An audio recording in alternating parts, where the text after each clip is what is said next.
The Car Dealer podcast is sponsored by Autotrader. John, have you ever wondered why I, along with 14,000 other dealers, choose to partner with Autotrader?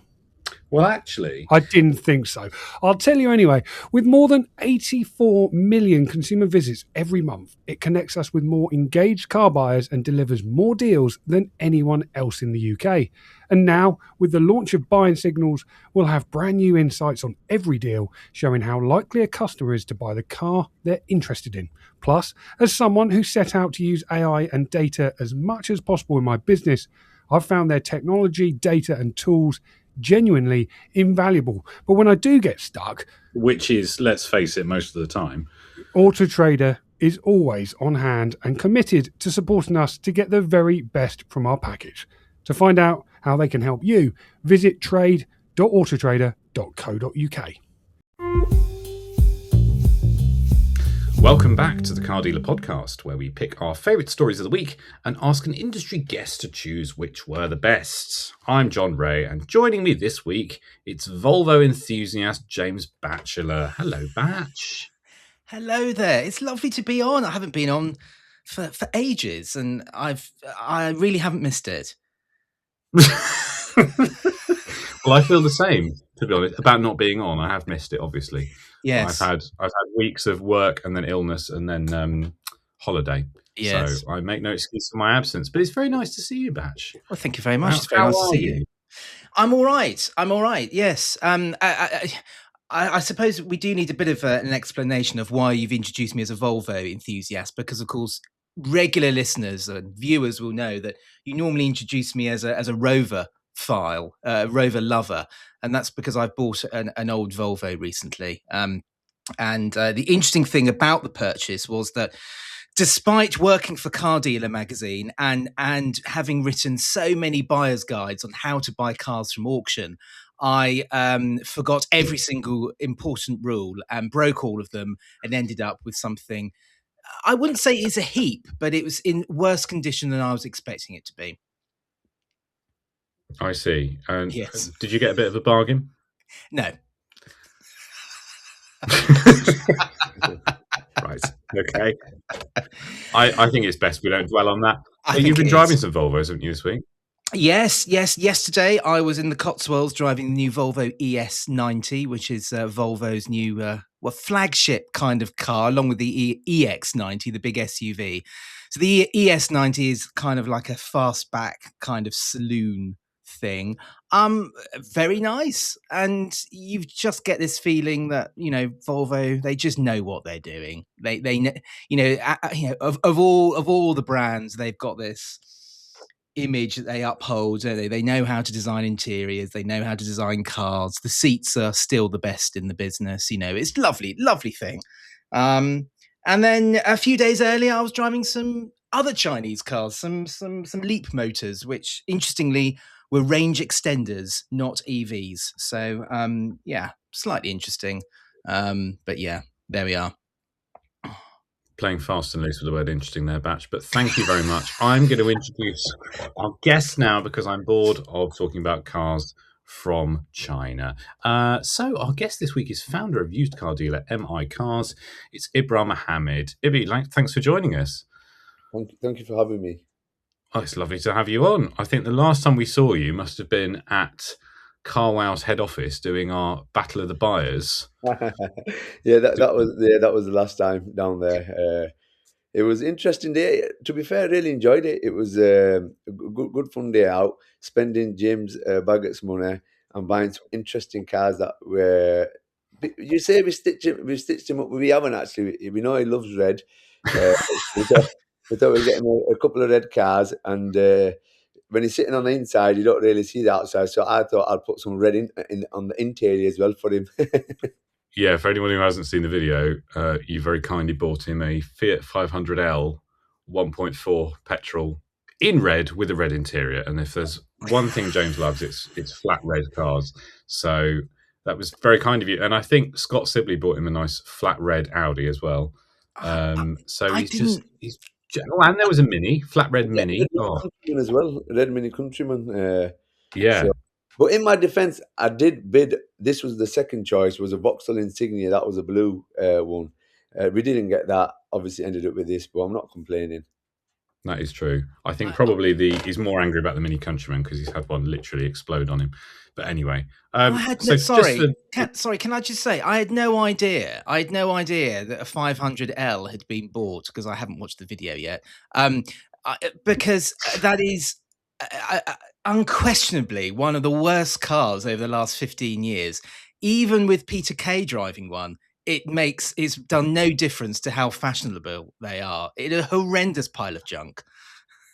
It is full Peter Kay spec, I will say. But I think you're being too harsh. I think there's a buyer for every car. There's a bum for every seat, James Batchelor. It is a modern multiplayer, isn't it? They were absolutely disgusting as well. If you be so, but like I said, it's a nice family car, Italian. You know, there'll be some Italian lovers there. Maybe a bit of a relationship, Ferrari inspired red, maybe. Oh, come on! I think it is. Was it built in Poland as well? I don't know. Yeah, I don't know. Oh. Anyway, carry on. Anyway, so Ibby, tell us tell our listeners a little bit about your business, just for those who haven't met you before. Been in the trade for around 20 years. Started part time from age of like 17, 18. As soon as sort of passed my driving, just love cars, love the auctions. Started selling cars on the side with my university degree that I was doing at the time in law, and then it sort of grew from there. Made it into a business, small dealership, stock up 10, 15 cars. Contract most of the work out. Did have a showroom several years ago, sort of part that in. I went basic storage and an office just to keep the cost down and just change with the market. Instead of setting out certain cars, sometimes we get premium stuff in, sometimes we get, run-of-the-mill cars. So whatever the demand is, we just keep changing with that. Might be time where we get loads of Astons, for example, and then we're selling 500s. Sort of stuff, and just sort of steady away growing from there, keeping it small. Obviously, in the current situation, everything's getting tough. Bills are going up. Bottom lines, lines climbing, and the ceilings coming down with markers and all that stuff. You just try to keep a tight speedboat so where we can maneuver, and that's it. Just a small car dealer up in Yorkshire, Shipley. Interesting. So, I mean, what you said there, you do a mix of stuff. I mean, I can see you've got an Aston up for sale at the minute and a couple of Teslas, things like that. So what's your bread and butter, really? We like to keep a mixed bag. Every day we're looking at cars on the various auction platforms that we don't have. We avoid like eco booms or whatever you want to call them, power shift, certain cars like that. A lot of cars now have a lot of problems. The modern cars with the legislation, DPFs, AdBlues, electric stuff as well. We sort of keep Tesla because we've been selling them since about 2016. Sort of slowly got into them right early. They established the second-hand sort of parts, aftermarket parts. The service centres now independent. There's plenty of support for them. So if anything goes wrong, we can get them fixed. So we stick with them. We do introduce like other, like for example, we used to sell the Jaguar I-Paces. Bloody hell! Glad we haven't got any in now from that recall. It's bloody horrendous. And electric sort of at the moment, it's like mobile phones is the way I look at it. You got your Teslas, your Americans, and then you got your Koreans and you got your Chinese.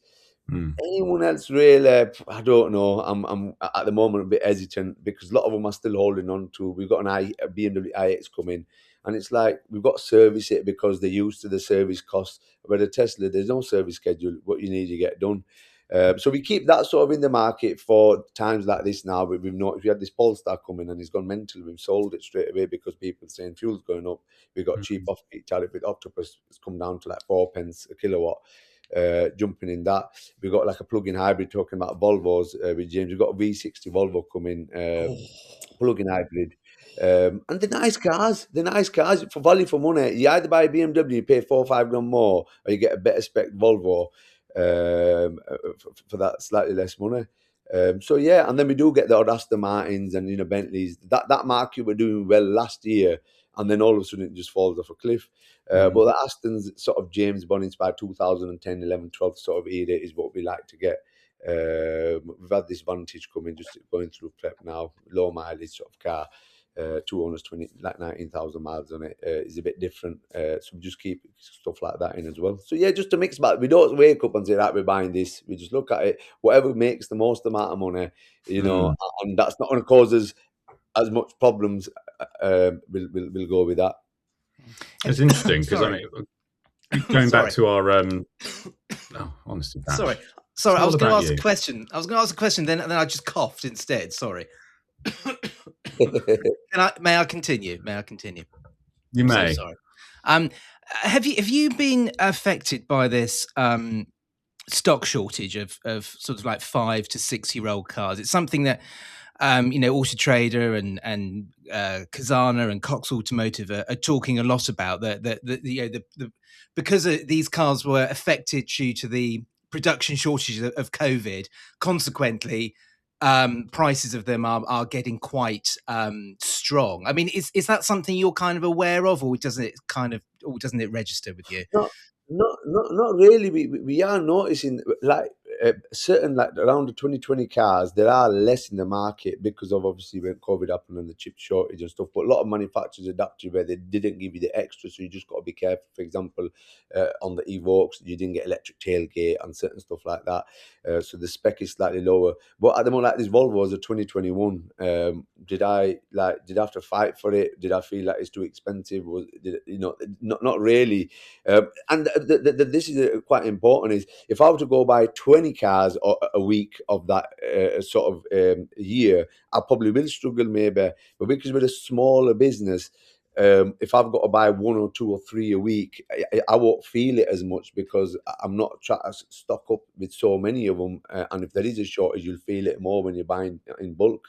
So I don't really feel that we're struggling to buy the cars. And this, to be fair, March just gone, has been a really good and strong month for us, surprisingly. It's opposite, January, February has been very, it's been crap pretty much in a nutshell. But March has been strong for us. We've been able to buy these sort of year cars, a bit more fleet sort of stock, and they've been selling well as well. Because the problem we've got now is, I feel, is like you mentioned before, the Chinese, the brand new cars and the lease yield are so good.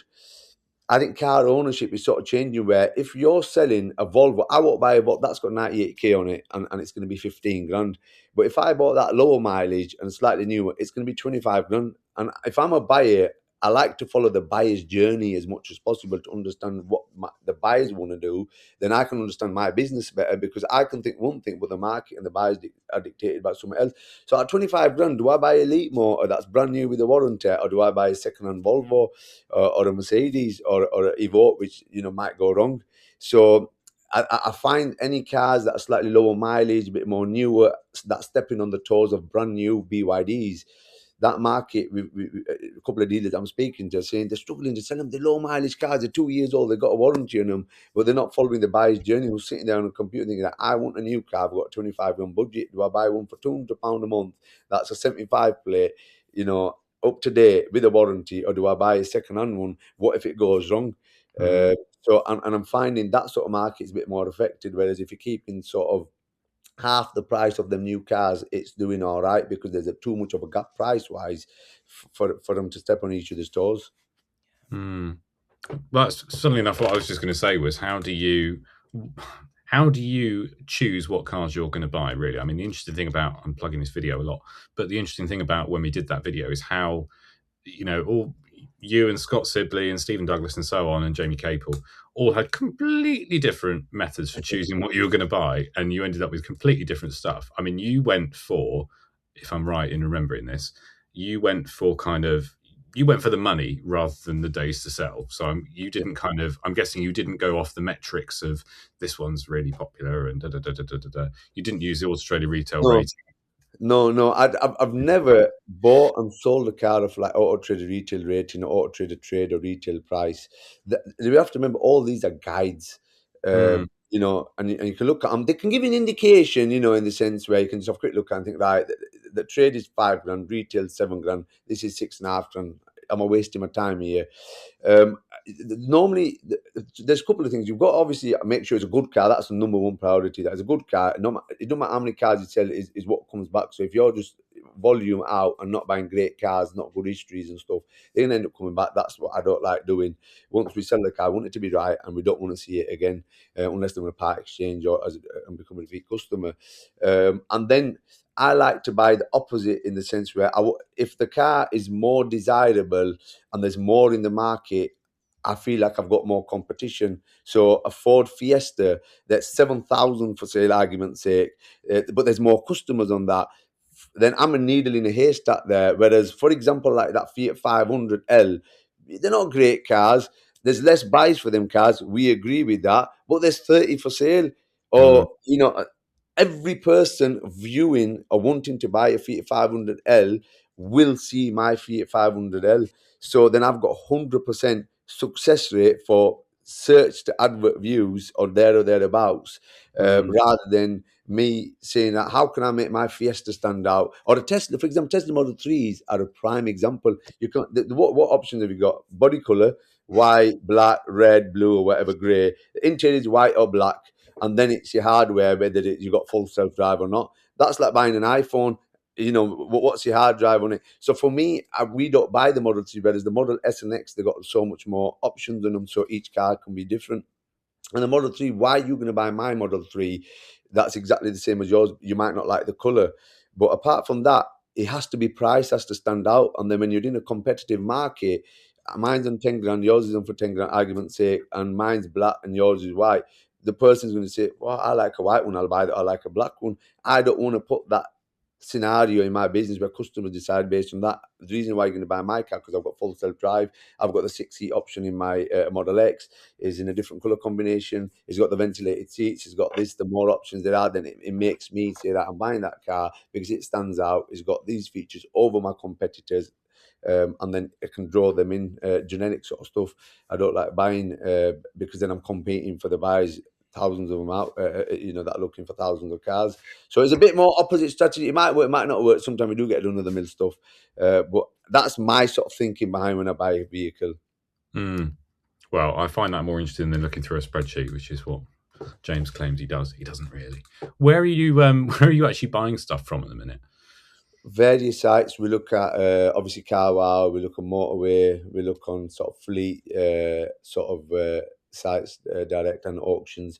Very rarely auctions, mainly is Motorway and CarWow. But like again, we're not mass buyers, so these platforms, they get 1,000, 2,000 cars. We can cherry pick, a couple of weeks. So if you're buying that, a couple of weeks, that's about 100 cars for a small business. If you can sell that a year, I'm happy with that. Without upscaling, because the next stage, if we start doing more numbers, then we've got to start employing more people. And in the current climate for me and my business, I think staying small and sweet. There's always a sweet spot before you move to the next level. And sometimes you're at the sweet spot or slightly in the top. But if you scale up to the next level, you're going to drown yourself because you're not comfortable in that next tier.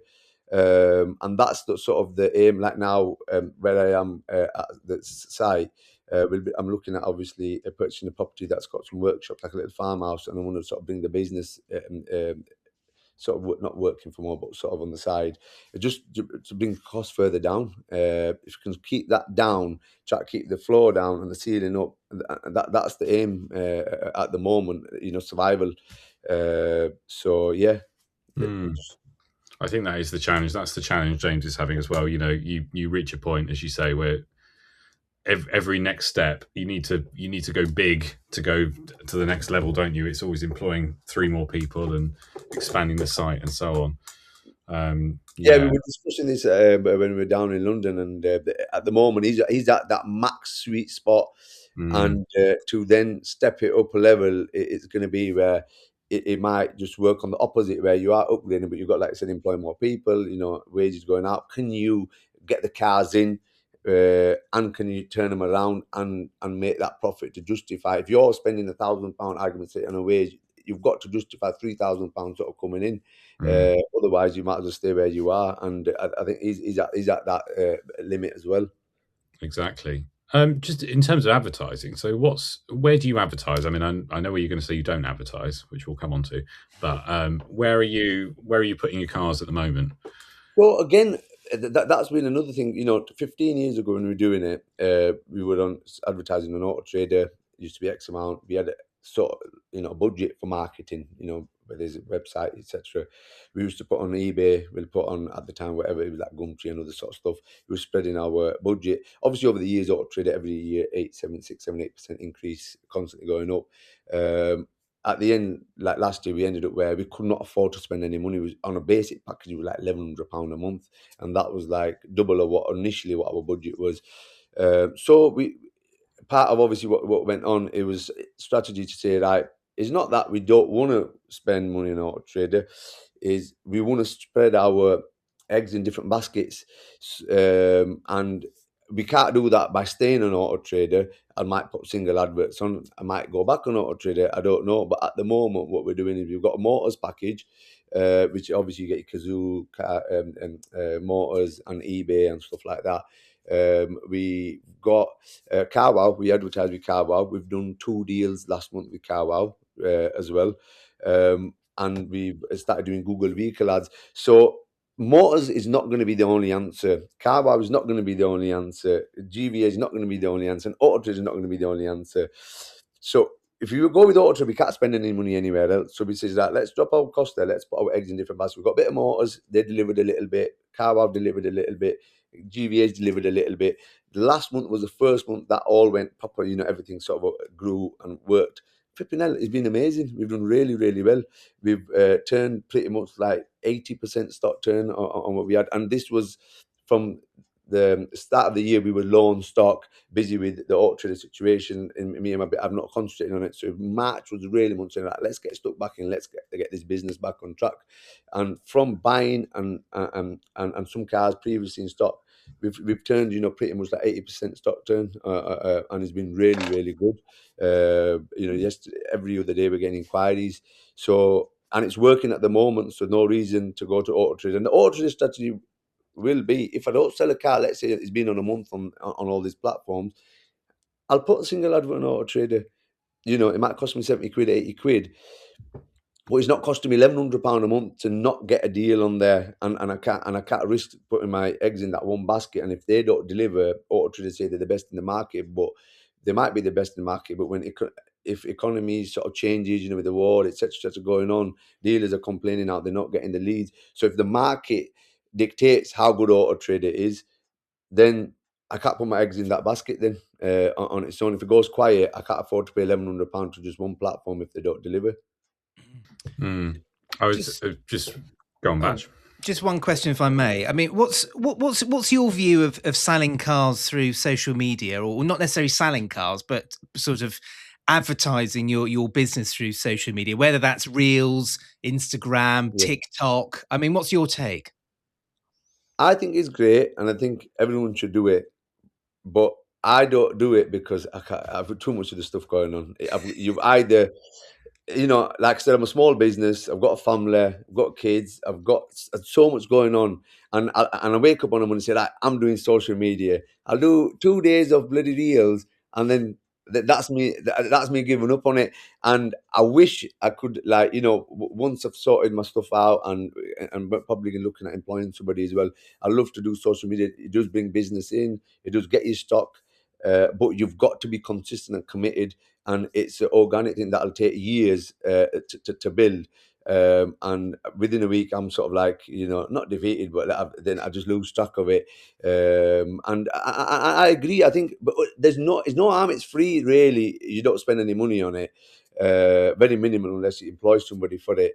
And you can't do no harm building your own brand. So I think that should be part of any business. You should be doing that.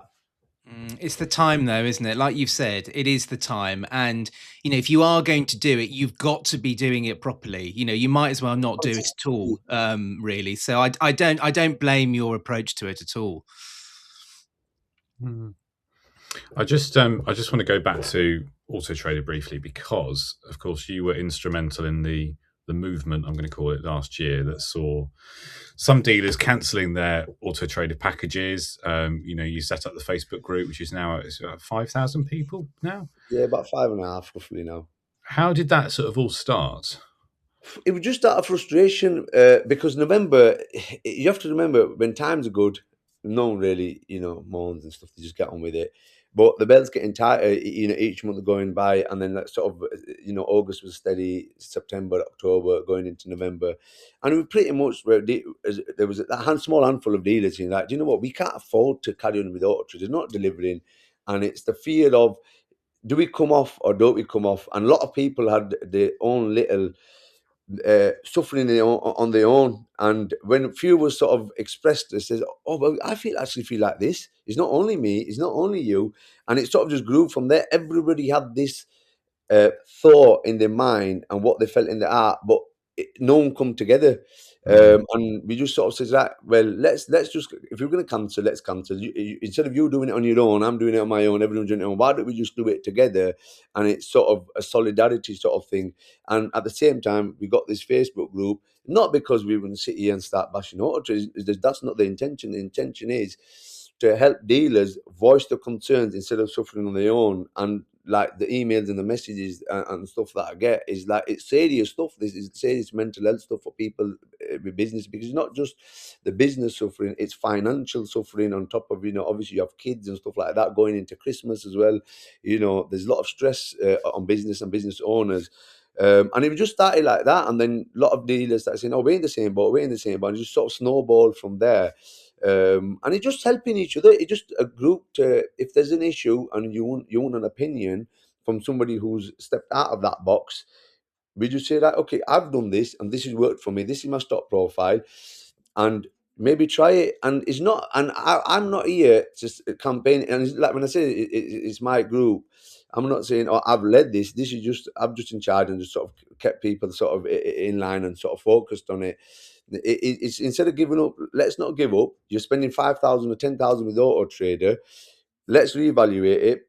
And I will not say the dealers there, I won't say to them, "Oh, come off Autotrader," because like I said, I've got no problem with Autotrader. I've got no issue where is a person, "Oh, they've done this to me and I want to get back." I've got none of that. And like I said, if they change their business and it meets my business needs, I will use them. But at the moment, they don't meet my business needs. And I won't use them like anything in life. Whether you use a validator, if that bit of validator does a good job, you use them. If they don't, you don't use them. And that's the way with Autotrader. And I'll say to them, look, instead of cancelling Autotrader, why do you reduce your spend on Autotrader? Let's put your eggs in a few different baskets. Instead of spending 10 grand a month, spend 4 grand a month with Autotrader. Let's not cancel and spend 2 grand on social media. Employ somebody for what exactly James said there about TikToks and stuff like that. And as they've done that, the businesses have turned around. They're getting messages, "Oh, this is the best month we've ever had," because you're not relying on one platform. And that's all it is, for dealers to come and get some advice from other people that are in the same boat. Yeah, I mean, just briefly going back to the sort of thing of back in November with the package cancellations, I think a lot of that was to do with, obviously you're talking more broadly. Autotrader might not work for you, might not work for some other people in your group. There was the movement was around Deal Builder and various other bits and pieces like that, wasn't it? Do you think 5 months on, do you get the impression people are a little bit more satisfied with the changes that have been made as a, since then? I don't think Deal Builder was one piece of that jigsaw. It's, when you get paper cuts, there's going to be that final cut that's going to be one too much. And whether it's price markers, that was a problem. The price, the main issue I've got that I'm seeing with Autotrader is the cost. They charge. It's ridiculous amounts, where there's no cap to it. I'm getting dealers say we spend £1 million a year with them. It's like no advertisement platform should spend £1 million. You should spend £1 million with, no matter how big it is. That was the main gripe. Then you obviously got the Deal Builder was the final sort of nail in the coffin to say, right, we've had enough now. We've coped with this, and the only way I can explain this is like a car. If a car is retail ready and it's £10,000, yep, you want £10,000 for it. But if that car's got faults with it, each fault, the value comes down, doesn't it? But imagine if it's a faulty product, but you're asking high price for it. That's what Autotrader is. They've got a lot of issues that dealers have got. They just ignore. We're looking at them and they just kick the can down the road. But then what they're charging for it, according to their price markers, is another category above high price, what they say to us about our cars. And that's where the problem happens. You've got a product that's not fit for dealers, or dealers claiming it's not fit for them. You're not willing to change it, but then you're charging extortionate amounts for that product.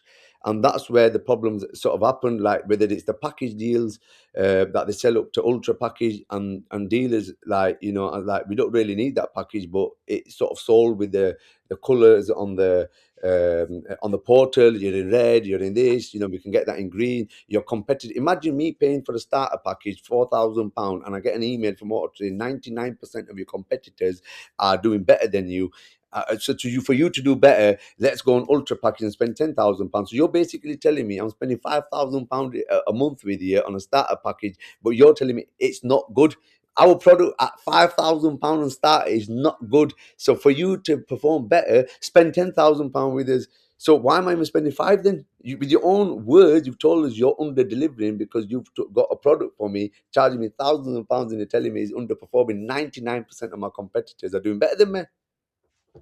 I should say, of course, Autotrader aren't here to defend themselves, but they've previously said that they actively engage with dealers about their concerns. They've set up the dealer advisory panels and so on. Of course, I suppose it does work for a lot of people, including James, I should say. Yeah, it does work. It's not, again, stuff works for dealers and some stuff doesn't work for dealers. And they set the advisory groups up, and I hope they make the changes for the benefit, for better, because we'd rather have them as a good play in the market at sensible money, and we'd use them. But advisory groups, the last one that they had, Nathan come on the car dealer podcast, and he says, ignored all the facts, and the dealers who were in that forum messaged me after that podcast saying this was absolutely totally opposite. Just because we're running out of time on this particular half of the podcast, I just want to ask one more question, which is, the world is a difficult place at the moment, shall we say? But I mean, from where you're sitting, what do you think are the challenges that are coming down the road for dealers? I think we've got, it's not just the challenges of what's going on. I think the challenges are like what happened with like Nokia and Apple and stuff.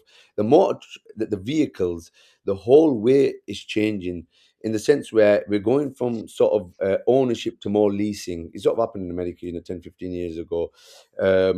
Is like now, how many people, if you went to own the mobile phone outright, is pretty much on contract and it's part of the package after a few years. That's changing. And then you've got the EV sort of global sort of thing that's getting pushed to say get electric cars. That's coming in. Then the Chinese have sort of come in to make these cars affordable. Sort of, if you buy a 30 grand car, you give it back, a 100 grand Porsche is worth 20 grand. A 30,000 pound Chinese car is probably worth 7-8 grand, by the time it comes at the end of its 5 years sort of fleet lease life.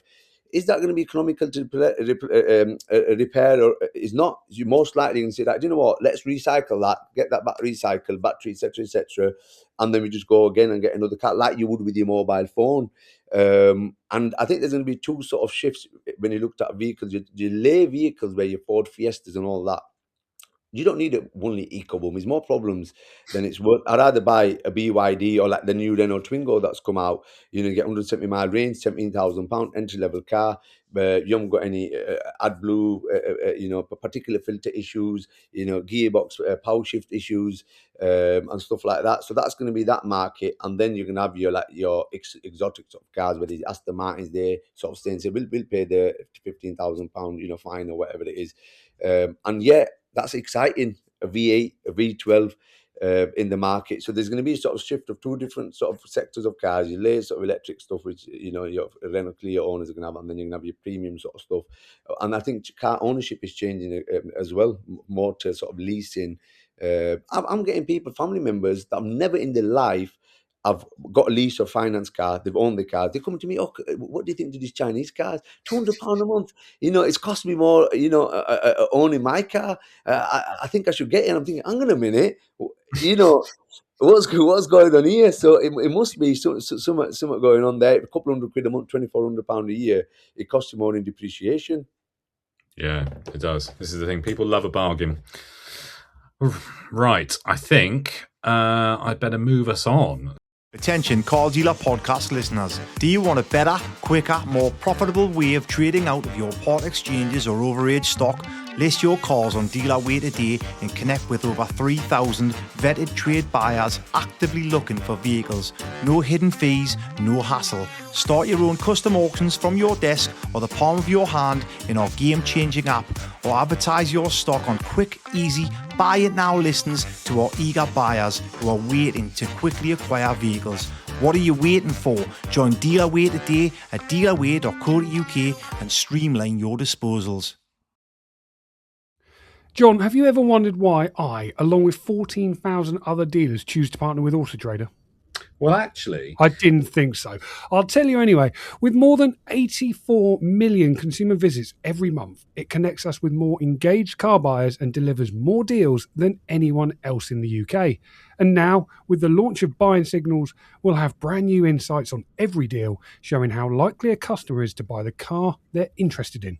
Plus, as someone who set out to use AI and data as much as possible in my business, I've found their technology, data and tools genuinely invaluable. But when I do get stuck, which is, let's face it, most of the time, Autotrader is always on hand and committed to supporting us to get the very best from our package.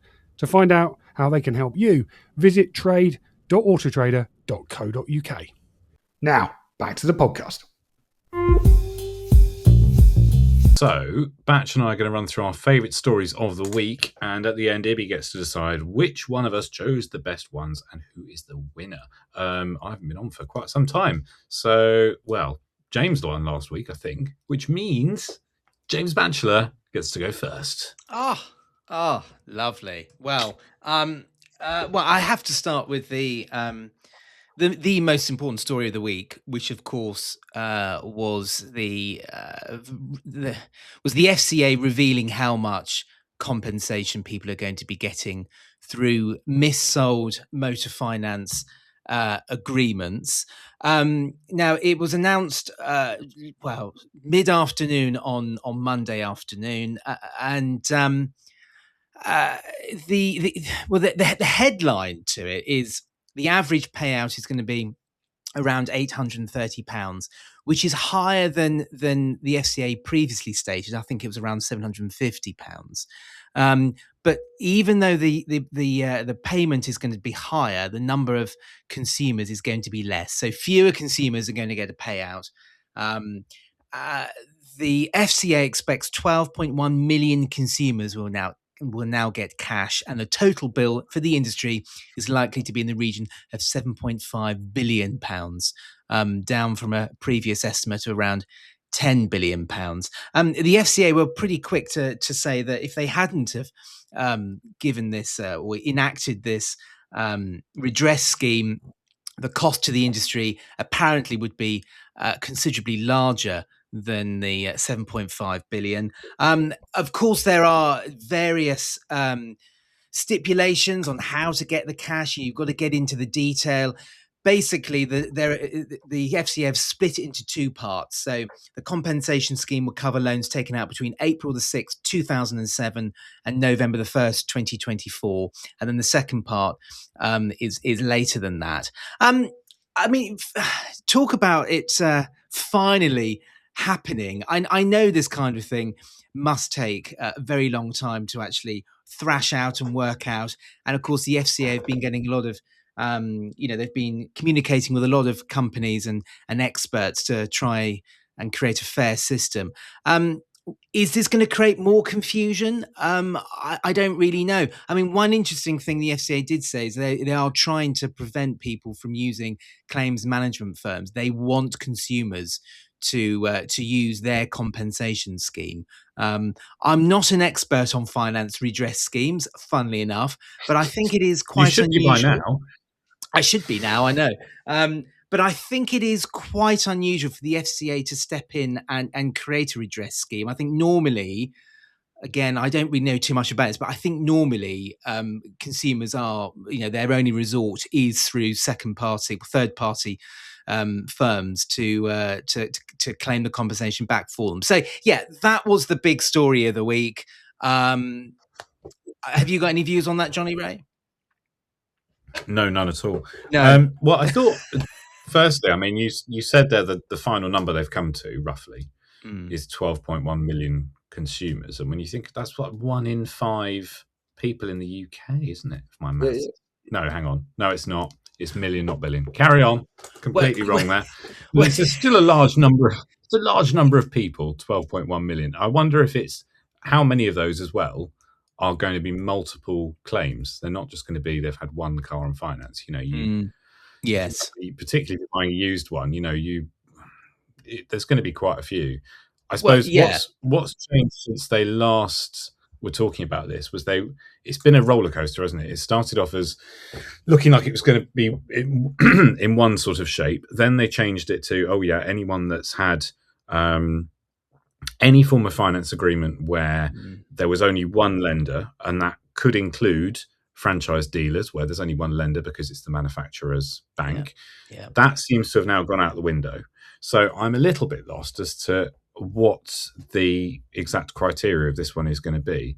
But it seems to be relatively sensible in some ways. I mean, so like one of their criteria is that the broker or the dealer set the interest rate to earn more commission, which was this discretionary commission arrangement. Now, of course, that was at the time perfectly, from where I'm sitting, perfectly legal and perfectly within the framework of what the FCA have said. So that's frustrating for all those dealers that that set out finance agreements like this perfectly in line with the law and what the FCA was saying.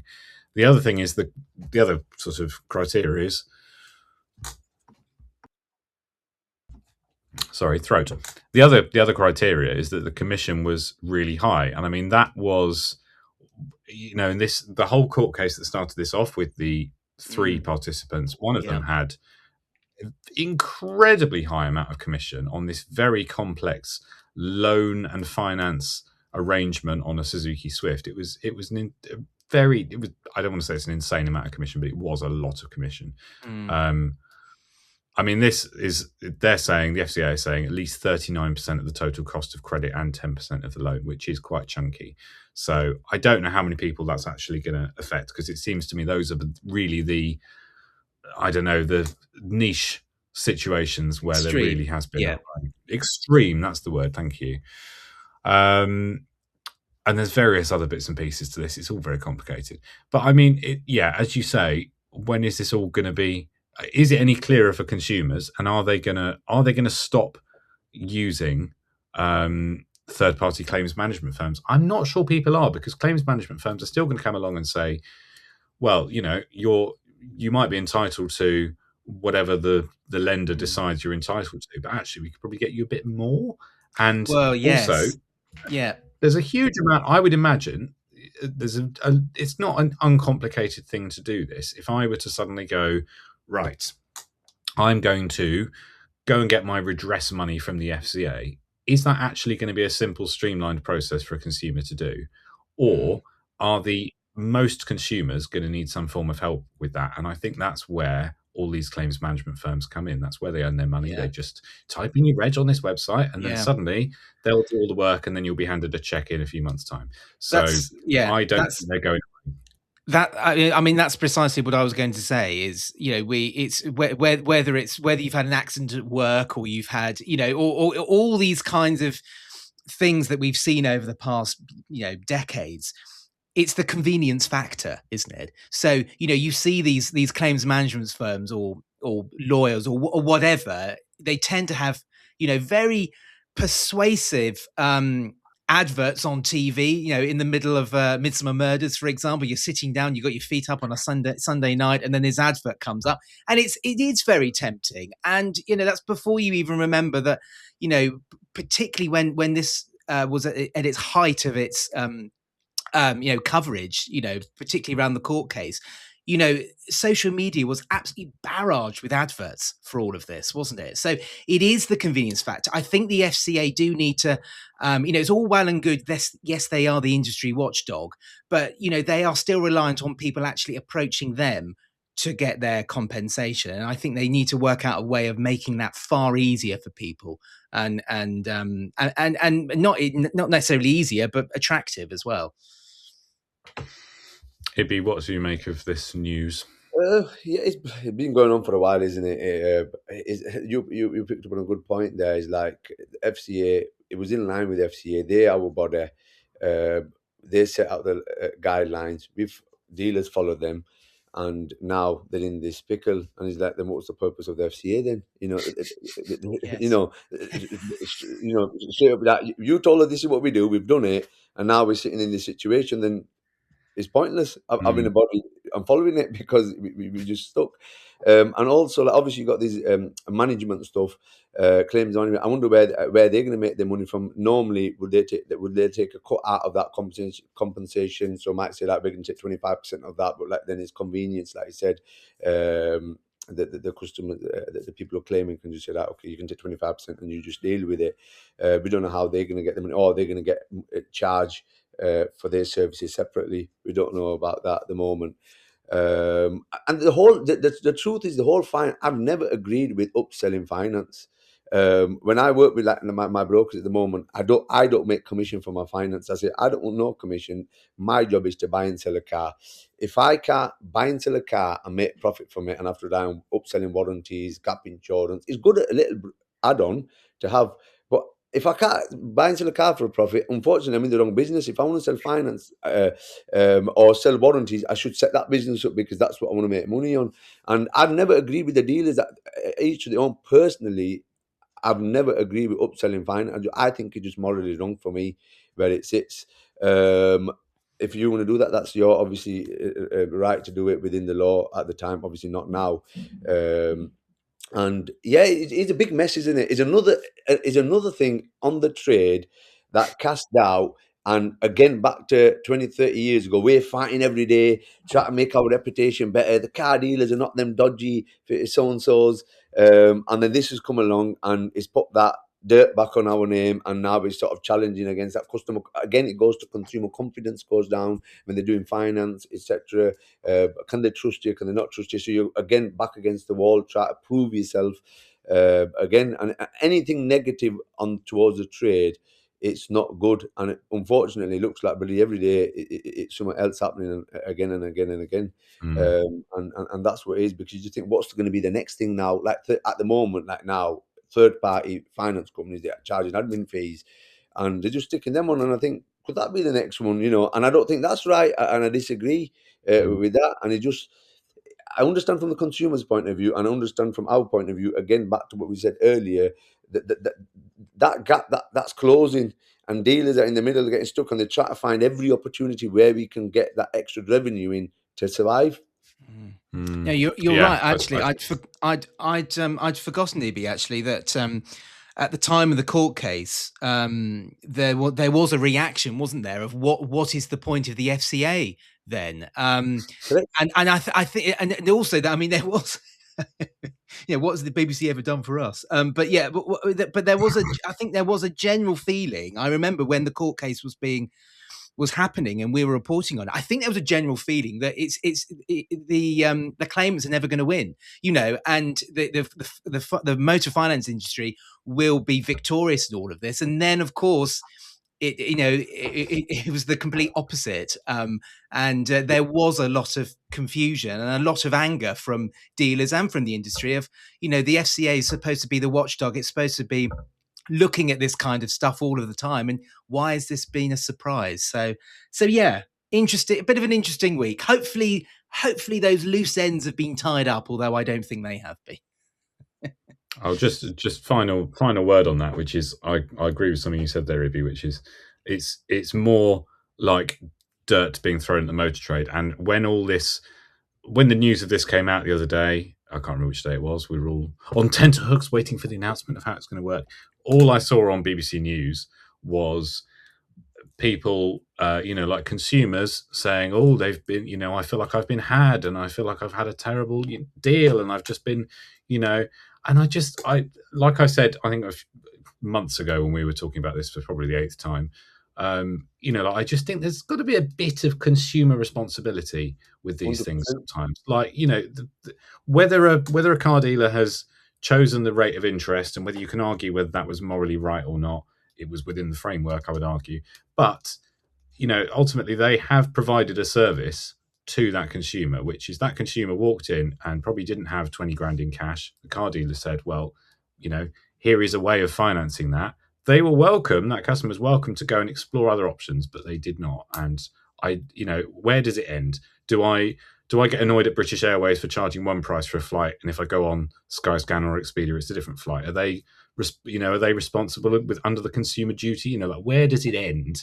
I agree with you on that, because everything was set out. It wasn't like it was £200 and then automatically you got the car and it was £400 a month. You've seen the figures, you've seen the interest rate, you've seen how much it's going to be a month. You're happy with it, and we noticed it with the Consumer Rights Act in our trade. There has to be a responsibility from the consumer side as well, and do your own due diligence and make sure you're happy with someone. When someone comes on our forecourt, they can do what they want. They look at the car, they can test drive it, they can buy it, they can go test drive several other cars. They can do their homework, they can look at bank loans. They've got all the options. We're not forced to buy the cars. You have to make that calculated decision, and you have to remember when we're sitting here, we are consumers as well. Like you just said there, when we're buying flights, we might be buying cars, and I have to take responsibility to make sure that I protect my interests and I'm happy with what I get into, and everyone should take that responsibility as well on that side. Exactly. Right, I'm going to move us on now from FCA, which hopefully is the last we ever hear about the FCA and that particular redress scheme on this podcast, but probably won't be, I'm sorry to say. But I'm going to talk about, it's a bit doom and gloom, this podcast, isn't it? I'm going to talk about Targa Florio, whose collapse earlier this year, I want to say, left a lot of unanswered questions, but we've now got some answers to those questions because the liquidators are currently going through the process of liquidating Targa Florio cars. And we've got a bit more information about who is owed what. So this is, of course, the award-winning, I should say, premium luxury dealer, independent dealer based in near Chichester, which suddenly disappeared earlier this year. And there were reports on the BBC and indeed on our website of them disappearing and owing customers cars, money, all sorts of things, and just disappearing overnight. As it turns out, where the liquidators are at is that Targa Florio owes around £500,000 to various creditors. £126,000 of that is to Next Gear Capital, the finance company. £42,000 of that is to the taxman, and various other creditors are listed. I mean, the biggest one is to finance companies. There's 6 finance companies that are owed a total of £375,000. Luckily for customers, it does appear that they don't owe customers anything. So no individual customers have been left in the lurch as of right now, whether that's something that's been resolved since they collapsed or it was just how it was. But I brought this up because it's just a sad situation. I think these creditors aren't going to get their money majoritatively because I can't remember where this is in this story, but they don't have £500,000 Targa Florio cars. There's not that money in the coffers to pay these creditors back, so a lot are not going to be paid, presumably. William Kirkham, who's the founder, I think has said he's going to file for bankruptcy. I think I've read in this story. Well, this is what he told the BBC anyway. It's a sad end to this tale, really, of what can happen when things go wrong. They can go really wrong in the motor trade, can't they? Yeah. I mean, it's yet another example of how doesn't matter how successful a business can appear to be. We even gave it a couple of awards in the past. And how professional and successful a website can be, and the types of cars that they had in stock. You never really know the problems that are just they are just beneath the water level, aren't they? And and I'm sure it's a situation which many of our listeners and viewers have been they're very aware of, that the line between success and failure is can be very, very small, can't it? So Ibby, have you been following this particular saga? Yeah, I've been following this. Obviously, we had that GVE situation, and then obviously now Targa Florio as well. And it is a fine line, and like I said, it's really sad. And there'll be people in the trade. Some will be happy, and some, but generally the whole situation is a sad situation for the business owner, the creditors. Again, stuff like that does have a knock-on effect. If for example a finance company loses money, obviously they've got to recoup it from somewhere, right off. The whole situation is very bad. But again, every bad situation should be lesson for other dealers and other people in any industry. That mainly that sort of business model is a sale or return business model. Again, it's like you've got to make sure it's right, and it's a difficult model to do, because if you haven't got the funds there and you're getting vehicles, you're selling them, it's fine. But the problem we've got is a Consumer Rights Act. It's stuff when it goes wrong, and when we're dealing with a Ford Fiesta or a Skoda Octavia that's $6,000 is a bit different. But when we're playing with money that's 150 grand, a good example was Thorny Motorsport. They did a video on a McLaren. McLaren, they were going to buy it. He had loads of it. He had some, not loads. He had some issues with it. They decided not to buy it for themselves. The customer says, "Look, do a sale or return for us." They did the work, did a sale or return. The car was on finance. That car was due to go out, let's say, on Monday. Friday, we'll clear the finance off. Now that car's finance free, the customer's got his money. He's finished. Now, for that few days, Thorny owned that car until the customer takes delivery on Monday. Saturday, they go for a shakedown little test drive. Flipping gearbox problem.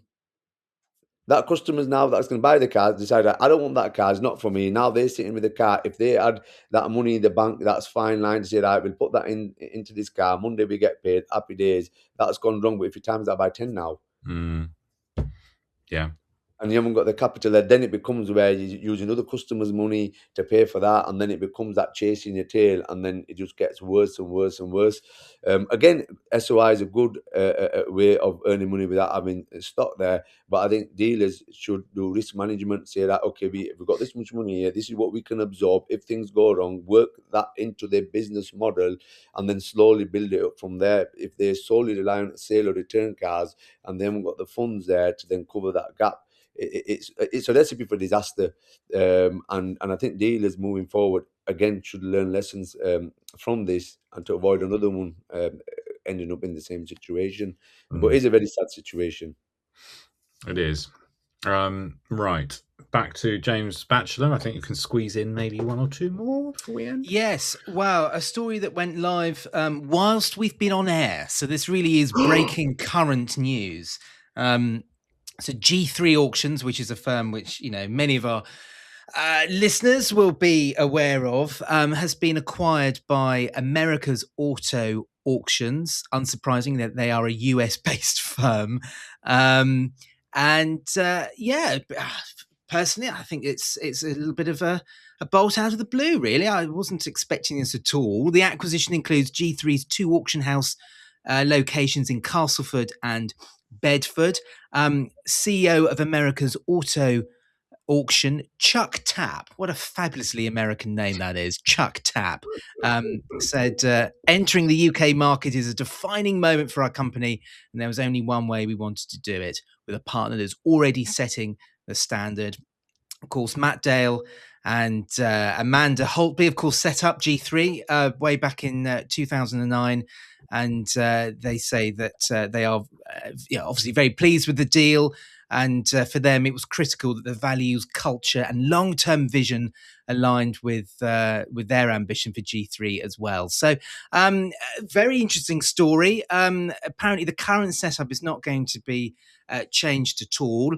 I know it's not related to the big international companies and some American firms who've been buying up our UK dealer groups, but it is part of the same kind of sort of thing, really, isn't it? That there are, the UK motor trade does seem to be incredibly and increasingly attractive to outside investors. Well, I tell you what, I'm thrilled that it's been purchased by somebody that isn't BCA, because I Yes. think, I think there could be a little bit too much homogenisation going on across the auction market in the UK. Yeah. Just one man's opinion.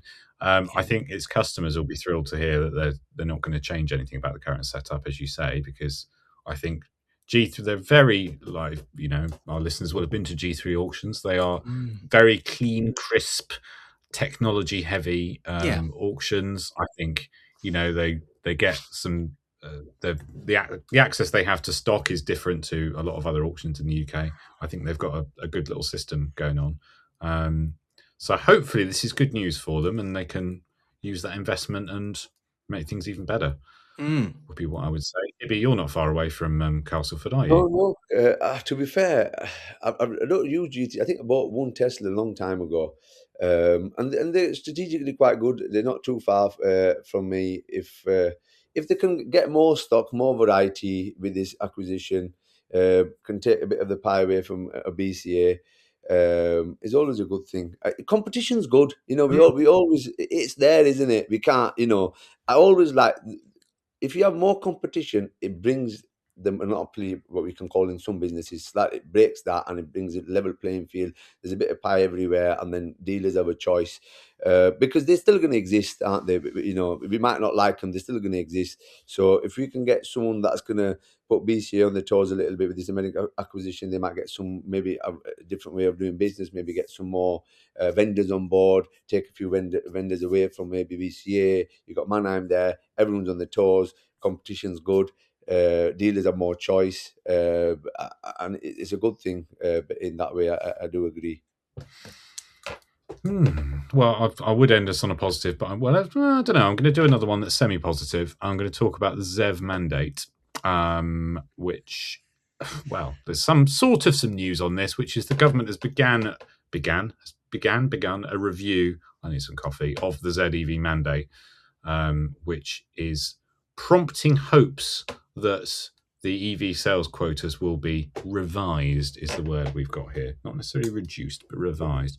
So civil servants are now busy ringing up all the car manufacturers, apparently, and saying, how many EVs are you planning to build in the next number of months? And how many plug-in hybrids? And so on.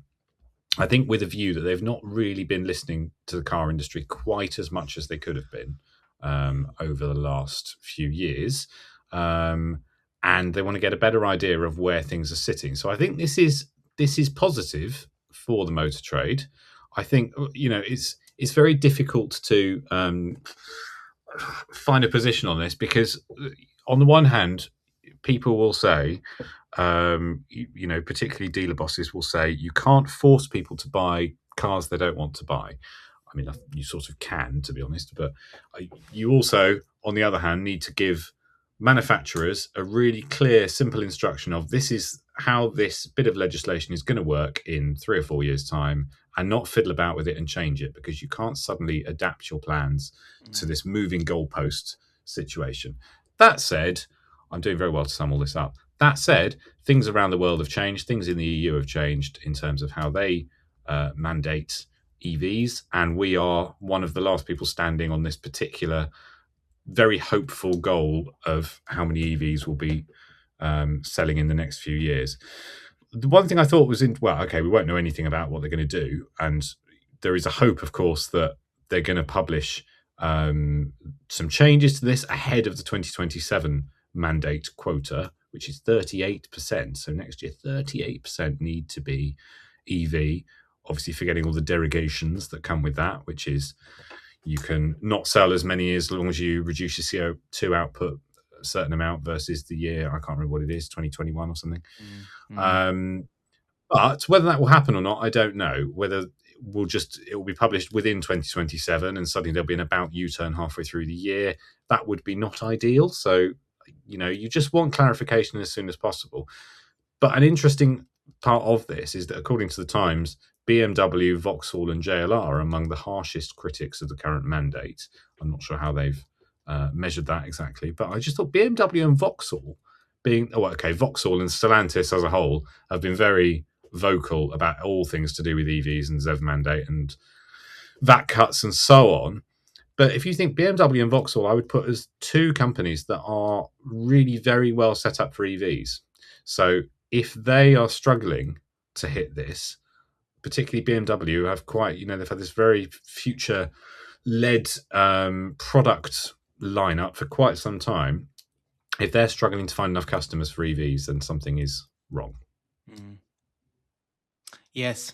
Over to James Batchelor. Well, yeah, I mean, we've known about the government has been reviewing the ZEV mandate for quite some time. I think they came out last October or sometime like that, saying that it's something that they will be looking at. And it is an issue which we were talking a lot about at Car Dealer Live a few weeks ago at Gaydon. I mean, I think it is inevitable that it will be revised. But I think the frustration isn't that why is the government dragging its heels, and if they are going to make some changes, just tell us now. I think the overarching frustration is that you can't keep moving the goalposts. And I know it's very easy, when the ZEV mandate and EV targets were spoken about quite a few years ago, the world was in a different place, and you do have to set targets to enact change. You can't just say, well, at some point we are going to have to all buy an EV, and not actually set dates and goals in concretely. But I think there has been a failure to listen to the motor industry, and if you're constantly moving the goalposts, manufacturers, I think there's also a view that manufacturers can just they can switch on engine production just like that, or they can suddenly start building more EVs and build a new platform. They can't, and quite a few of the European brands are in the last phases of building their petrol engines now. Some have pretty much already stopped. And then to say, well, actually, you may have 3 years grace, or we may, whatever, it doesn't work like that. So to answer your question, it is inevitable that 2027 onwards, the ZEV mandate will be revised. And personally, I think it has to.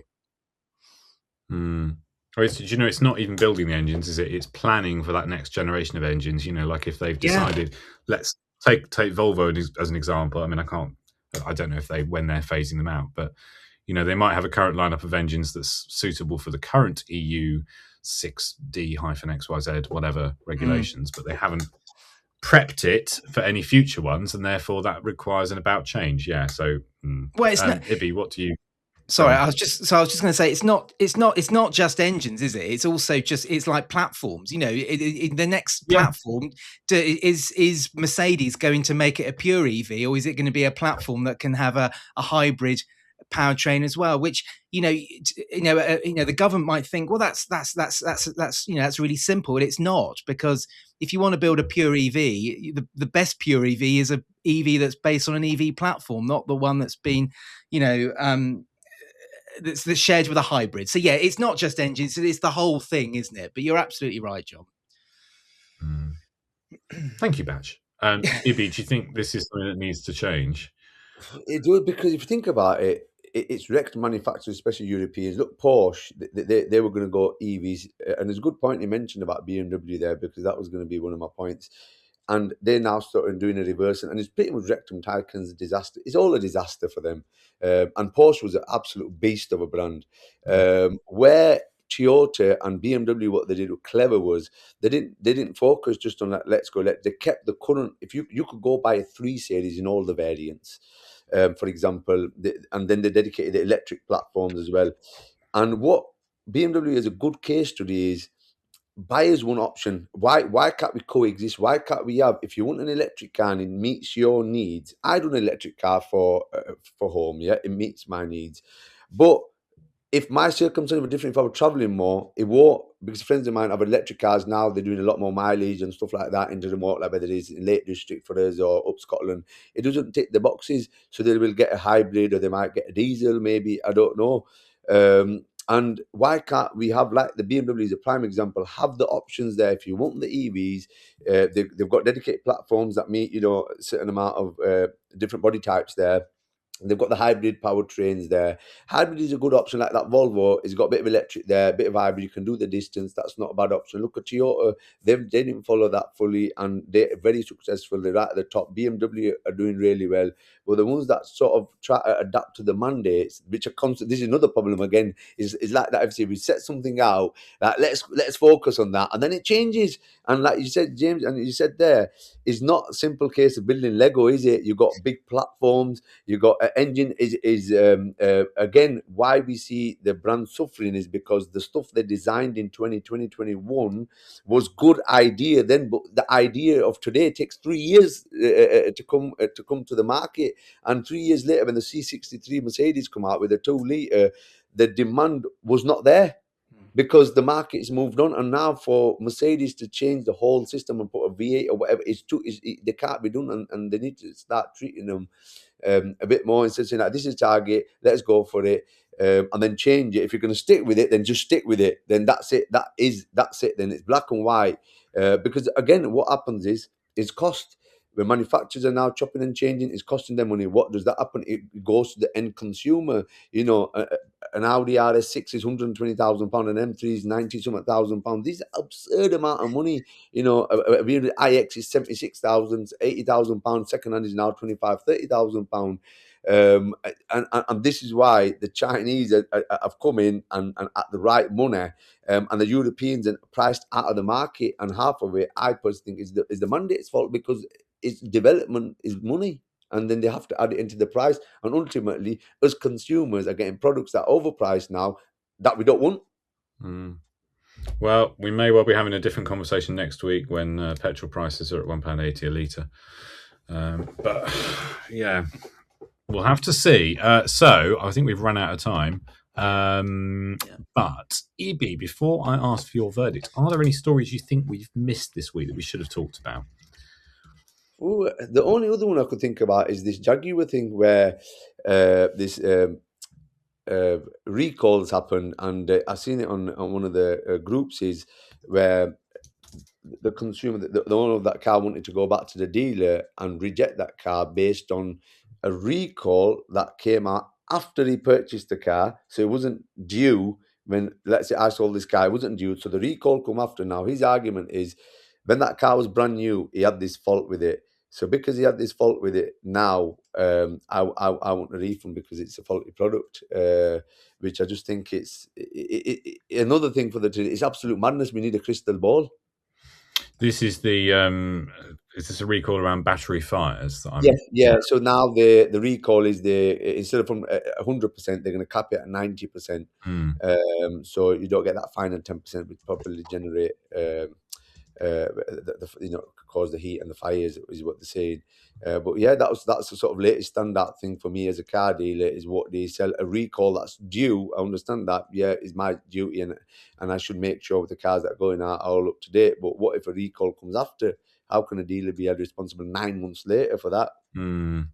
Yes, that's a tricky one. So apart from that, which we have not covered, I'm going to have to ask you, what was your favourite story of the ones we've selected? I like this EV story. Is quite I'm going to go with that. I think the FCA one was quite close, but I think this one is more interesting. Yeah, that was me, wasn't it? I'm not going mad. Yes, it was. You don't. Yes, it was you. You've won. Move on. All right, lovely. Sorry, James. You know the FCA was winning it until that come out. You know, I couldn't pick the tag for it. That's a sad story. I'm not saying that's a winning story, but and then this EV one, is it because I discussed this with a few YouTubers, friends of mine, and we have these discussions about these cars and all these EVs and hybridization, and I quite like it. I like the fact that you get an M5 that can do 50 miles in electric, because it means I don't have to own an electric car all the time. I've got 2 in 1, and it makes sense. You know, the weight penalty. Am I going to race around the streets to know that 200 kilo is a bit too heavy? Am I ever going to go on tracks? No. And I like that idea. And manufacturers, I think they should keep them V8 engines, make it a bit hybrid, put a bit of plug-in features like the Volvo. Volvo did that sort of first with the XC90. Toyota's doing that. BMW have gone down that road as well, and I think it's quite good. It's okay, Ibby. It's okay. Well- You don't have to explain yourself why you've gone for Jon. This is why I don't come on the podcast, because I'm not appreciated by the guest. Okay, so it's fine. Or me, really. Nobody appreciates you, Batch. That's the truth of it, isn't it? But all that's left for me to say is thank you to Ibby for coming on today. It's been great to chat to you. Certainly outside the car wow office, and lovely to hear your motor trade story as well. And thank you as well to Batch for coming on as usual. Well, not as usual, coming on as unusual and filling in for James, who couldn't be bothered to be here. It's lovely to have you on, Batch, as usual. Thank you. Stop saying as usual. God, I need to end this. We'll be back next week with another episode. So make sure you're subscribed so you're notified when that goes live, as usual. If you want to check out the stories I mentioned today, take a look in the show notes below or head to cardealermagazine.co.uk. Thanks for listening, as usual, and goodbye.